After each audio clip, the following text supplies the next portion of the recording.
आप देखिएगा, कोई कारखाना है, उद्योग है, कितने लोग बेरोजगार है, जरा हाथ उठा कर बताना। नौकरी चाहिए, जोर से बोलो, नौकरी चाहिए।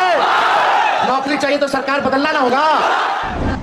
अलग अलग तरीके से यह कहा जा रहा है कि राहुल गांधी और तेजस्वी में मतभेद बढ़ता गया है। इसका परिणाम महागठबंधन की शुरुआत पर पड़ेगा। हालांकि इसमें कोई संदेह नहीं कि आरजेडी महागठबंधन की सबसे बड़ी पार्टी है।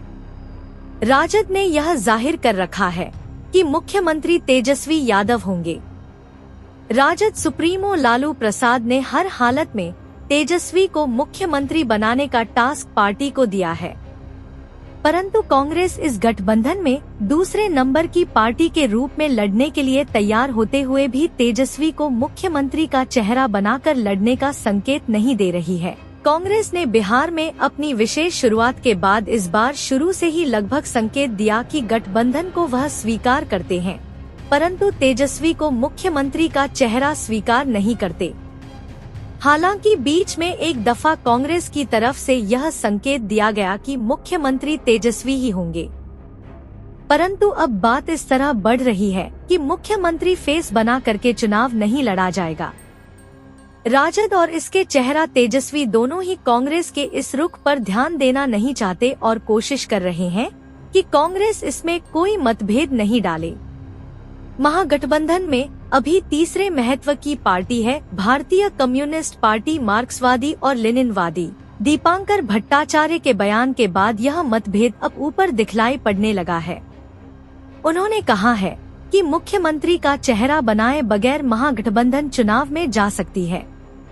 महागठबंधन की तरफ से मुख्यमंत्री का चेहरा घोषित हो, यही मुख्य मतभेद है। मार्क्सवादी लेनिनवादी कम्युनिस्ट पार्टी के महासचिव दीपांकर भट्टाचार्य ने यह कहा है कि चुनाव के बाद उनकी पार्टी की तरफ से एकदम स्पष्ट है कि तेजस्वी ही मुख्यमंत्री होंगे और महागठबंधन का मुख्यमंत्री चेहरा घोषित न भी हो तब भी फर्क नहीं पड़ेगा। कांग्रेस के बारे में उन्होंने यही कहा कि अपनी क्षमता और मर्यादा में ही रहकर कांग्रेस सीटों में हिस्से का दावा करे। 3 प्रमुख घटक दलों में कांग्रेस दूसरे महत्व की पार्टी है और इस बार कांग्रेस ने महागठबंधन के नेताओं के साथ साझा अभियान की पहल की। कांग्रेस ने अभी तक तेजस्वी को मुख्यमंत्री का चेहरा नहीं कहा है। कांग्रेस अपनी स्ट्रेटजी तेज करने में लगी हुई है और ऑल इंडिया कांग्रेस की कार्यकारिणी की बैठक 25 सितंबर को पटना में होने जा रही है। कांग्रेस राष्ट्रीय कार्यकारिणी की बैठक में राहुल गांधी, मल्लिकार्जुन खड़गे सहित सभी बड़े नेता आएंगे और सोनिया गांधी, प्रियंका आदि के भी इसमें शामिल होने की संभावना है। कर्नाटक विधानसभा चुनाव के पहले ऑल इंडिया कांग्रेस कमेटी की बैठक कर्नाटक में हुई थी। उसी तरह बिहार विधानसभा चुनाव के पहले बिहार पटना में बैठक होगी।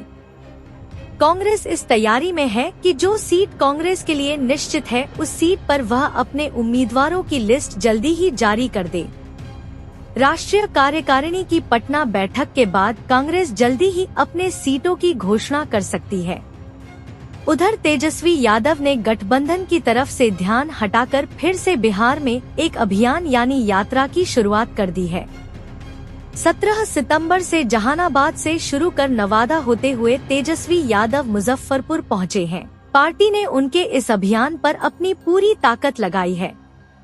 तेजस्वी लोगों को कह रहे हैं कि मुख्यमंत्री जहां बेरोजगारों को 1000 रुपए का भत्ता देने की घोषणा कर रहे हैं, वहीं उनकी सरकार बनेगी तो वह प्रत्येक डिग्री पर नौकरी की गारंटी करेंगे। सभी को सरकारी नौकरी की गारंटी करेंगे। कहां तक हमारी नजर जारी है, केवल लोग ही लोग खचाखच भरे हुए, टिंकर रखने का भी जगह नहीं है।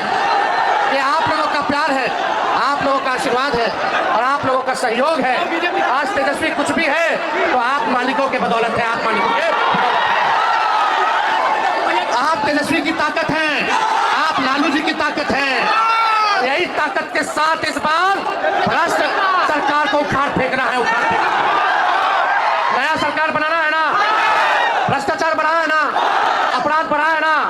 आप देखिए इलाज हो रहा है, आप बताइए कार्रवाई हो रही है किसी पर, सुनवाई हो रही है किसी पर, अच्छा शिक्षा मिल रहा है, डिग्री कॉलेज है। आप देखिएगा, कोई कारखाना है, उद्योग है,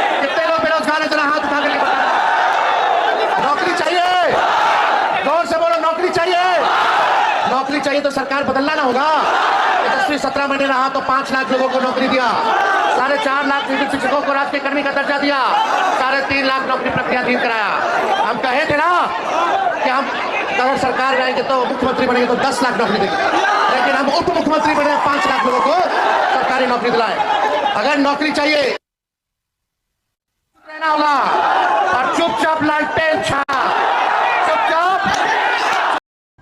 इस तरह गठबंधन में यह दोनों घटक अपने ऊपरी बर्ताव से जाहिर तो यह कर रहे हैं कि दोनों एक दूसरे की परवाह नहीं करते, परंतु दोनों ही यह ऊपरी भाव भंगिमा के बावजूद गठबंधन से ही चुनाव लड़ना चाहते हैं। गठबंधन के सीट शेयरिंग के मामले में एक बात तो तय है कि इस दफा विधानसभा चुनाव के लिए मुकेश साहनी की पार्टी वीआईपी और पशुपति पारस की पार्टी लोक जनशक्ति पार्टी भी मोर्चा का हिस्सा बनी रहेगी। उधर एनडीए में चिराग पासवान ने अपने को नमक बताते हुए एक आशंका पैदा कर दी है। बिहार के राजनीतिक समीक्षक यह संकेत मानते हैं कि चिराग एनडीए से असंतुष्ट रहे तो महागठबंधन से भी चुनाव लड़ सकते हैं। वे एनडीए के सीट शेयरिंग में अपने हिस्से से एकदम असंतुष्ट हैं। भाई कांग्रेस से तो इनको वो सम्मान मिला नहीं, ये तो उनको राहुल जी को प्रधानमंत्री तक बनाने चले गए थे, पर उसके बाद वो इनको मुख्यमंत्री का उम्मीदवार तक घोषित करके नहीं गए। तो स्वाभाविक है इस बात की तकलीफ तो इनके मन में होगी। और ये आज युवाओं को नौकरी देने की बात कर रहे हैं। पूछिए ना किसके कार्यकाल में युवा बिहार छोड़कर जाने के लिए मजबूर हुए। देश के इतिहास में अगर सबसे ज़्यादा पलायन किसी राज्य से किसी कालखंड में हुआ तो वो इन्हीं के कालखंड में हुआ, जब बिहार में राजद की सरकार थी। 90 का वो दशक था। उस वक्त जिस तरीके से मजबूर किया गया बिहारी युवाओं को बिहार छोड़कर जाने के लिए, आज अगर ये युवाओं की बात कर रहे हैं तो पहले इनको उस वक्त की जवाब देने की जरूरत है। अंत में यह ध्यान दीजिए कि जहां एनडीए में मुख्यमंत्री के चेहरा को लेकर सहमति नहीं बनने से विपक्षी गठबंधन का महत्व और अधिक बढ़ता दिख रहा है। बढ़त की वजह यह है कि यहां कम से कम तेजस्वी यादव को मुख्यमंत्री का चेहरा बता करके चुनाव लड़ा जा रहा है।